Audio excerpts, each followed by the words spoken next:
Sebelum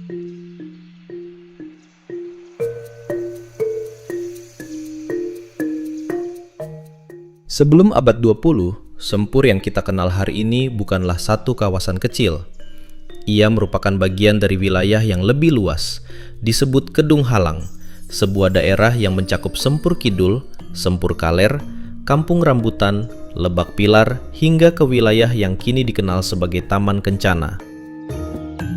Sungai Ciliwung pada masa itu bukan sekadar pembelah wilayah. Ia adalah urat nadi yang menentukan kehidupan. Sungai ini mengguratkan batas-batas alam, memisahkan lembah dari bukit, dan sekaligus menjadi saksi semua perubahan yang terjadi dalam lebih dari satu abad berikutnya. Di sebelah timur, perbukitan menjulang seperti dinding raksasa yang menjaga kawasan ini dari terpaan angin. Di selatan, terbentang kebun raya, yang kelak menjadi simbol kebanggaan ilmiah dan sejarah bagi kota ini. Sementara itu di bagian utaranya, tanah-tanahnya dipenuhi perkebunan milik penduduk pribumi, dikelola secara sederhana namun penuh kehidupan. Sempur di masa lalu bukanlah ruang hijau yang kita kenal hari ini. Dahulu, kawasan itu hanyalah lembah sunyi yang tak bertuan, hamparan rawa-rawa luas yang diselimuti kabut pagi dan suara hewan liar. Airnya tenang, namun menyimpan kesunyian yang panjang. Sampai kemudian, datanglah masa ketika Gubernur Jenderal Herman Willem Dendos menancapkan pengaruhnya di tanah Hindia. Di bawah kebijakannya, rawa-rawa Sempur mulai berubah rupa. Tenaga pribumi digerakkan, tanah diluruskan, air dialirkan, dan perlahan-lahan lembah becek itu disulap menjadi petak-petak sawah yang teratur. Namun, sejarah tak berhenti sampai di situ. Kedatangan orang-orang Belanda ke tanah Buitenzorg yang semakin masif membuat negeri kecil ini menghadapi tuntutan baru, menyediakan ruang bagi para pendatang Eropa yang ingin hidup dengan standar mereka sendiri.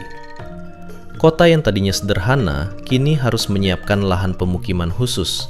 Kawasan yang terpisah, rapi, dan berkelas juga harus dirancang jauh dari hiruk-pikuk perkampungan pribumi. Disinilah segregasi sosial mulai tampak nyata.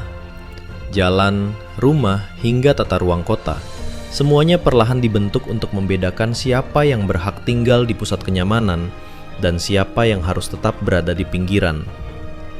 Pemisahan yang tidak hanya bersifat fisik, tetapi juga mencerminkan jarak sosial yang dalam antara dunia pribumi dengan dunia para kolonial. Ini adalah kisah tentang ambisi menguasai lanskap, tentang bagaimana para perencana Belanda berupaya menciptakan ruang eksklusif, aman, dan estetis bagi warga Eropa, sementara rakyat pribumi dibiarkan menyesuaikan diri dengan sisa-sisa ruang yang tidak dianggap penting.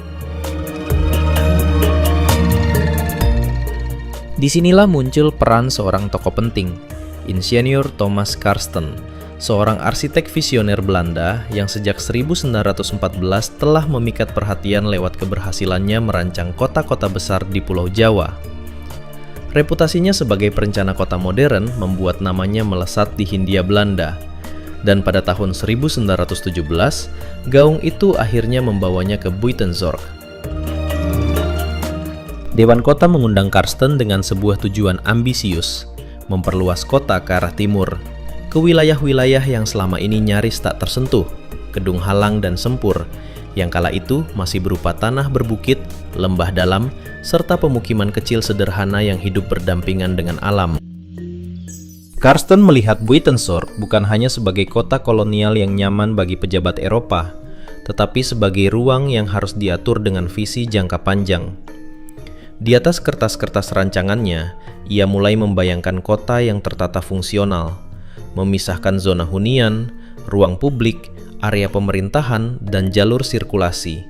Sebuah konsep yang saat itu masih sangat baru. Kawasan timur, yang masih berupa perbukitan dan lahan baru, ia rancang sebagai permukiman Eropa yang mewah, tenang, hijau, dan jauh dari keramaian pribumi.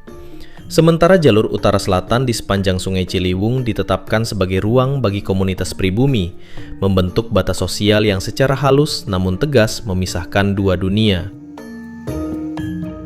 Di tangan Karsten, kawasan yang tadinya hanyalah lembah dan bukit sederhana berubah menjadi lanskap yang mengingatkan pada desa-desa Eropa, rapi, tenang, penuh pepohonan, dan didesain untuk kenyamanan kaum kolonial. Sebuah dunia kecil Eropa yang dipindahkan ke dataran tropis Buitenzorg. Tidak hanya permukiman, fasilitas penunjang kolonial juga tumbuh. Sekitar tahun 1929, berdiri 4 rumah dinas KNIL, barak kecil bagi tentara Belanda. 2 tahun setelahnya, tahun 1931, hadir sebuah klinik elit yang kini dikenal sebagai Rumah Sakit PMI. Memasuki dekade 1930-an, modernitas mulai hadir di Sempur dengan cara yang mencolok. Di kawasan ini sudah mengalir air ledeng, tersedia jaringan gas, listrik, bahkan sambungan telepon. Sebuah kemewahan yang pada masa itu hanya bisa dinikmati oleh pejabat istana, administratur kolonial, dan kaum elit Eropa yang menghuni Buitenzorg. Namun di balik semua kilau itu, ada ironi yang tak bisa disembunyikan. Modernitas hadir, tetapi tidak merata. Jarak antara dunia kolonial dan dunia pribumi begitu nyata. Sementara Sempur menikmati fasilitas yang jauh melampaui zamannya, rakyat pribumi hanya bisa menjadi penonton dari kejauhan, melihat terang listrik yang tak pernah sampai ke rumah mereka, mendengar kabar tentang telepon yang tak pernah bisa mereka sentuh, dan menyaksikan perubahan kota yang tak pernah benar-benar mereka nikmati.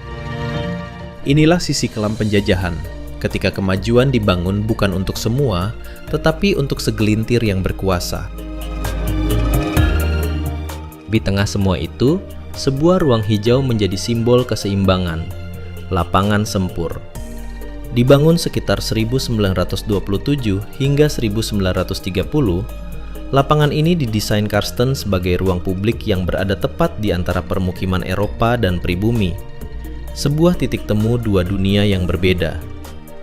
Berasal dari tanah yang dulunya hanya rerumputan liar, Lapangan Sempur kemudian menjadi tempat olahraga, tempat berkumpul, bahkan saksi sejarah. Tak jauh dari lapangan itu, Sungai Ciliwung dilintasi oleh sebuah jembatan megah, Jembatan Sempur, dulu bernama Van Limburg-Stirumburg, diambil dari nama Gubernur Jenderal Hindia Belanda yang mulai menjabat di tahun 1916 sampai 1921. Dengan panjang sekitar 50 meter dan dibangun pada periode 1927 sampai 1930, jembatan ini menjadi salah satu jembatan beton paling awal di Bogor, konstruksi luar biasa pada masanya. Memasuki abad baru kemerdekaan, Bogor mulai menata ulang identitasnya. Kota yang dahulu ditata untuk melayani kepentingan kolonial, kini berusaha menemukan wajahnya sendiri. Nama-nama Eropa yang mewarnai peta-peta lama perlahan diganti. Jalan-jalan yang dulu menyandang nama pejabat Belanda digantikan oleh tokoh nasional, pahlawan daerah, atau nama tempat yang lebih akrab di telinga rakyat. Transformasi itu bukan sekadar pergantian nama, melainkan proses memulihkan martabat. Sebuah penanda bahwa kota ini tak lagi berada di bawah bayang-bayang kolonial. Kebijakan diskriminatif yang dulu begitu terang, termasuk tulisan menyakitkan pribumi dilarang masuk di pintu masuk kolam renang Sempur, perlahan sirna. Tempat yang dahulu hanya boleh dimasuki oleh warga Eropa itu, akhirnya terbuka bagi semua. Kolam renang yang dahulu menjadi arena polo air para Belanda, kini berubah menjadi tempat hiburan rakyat. Dari ruang yang dulu menjadi simbol segregasi, Sempur kini berubah menjadi ruang kebersamaan. Transformasi inilah yang menandai perjalanan Bogor menuju kota yang lebih inklusif, lebih merdeka, dan lebih membumi.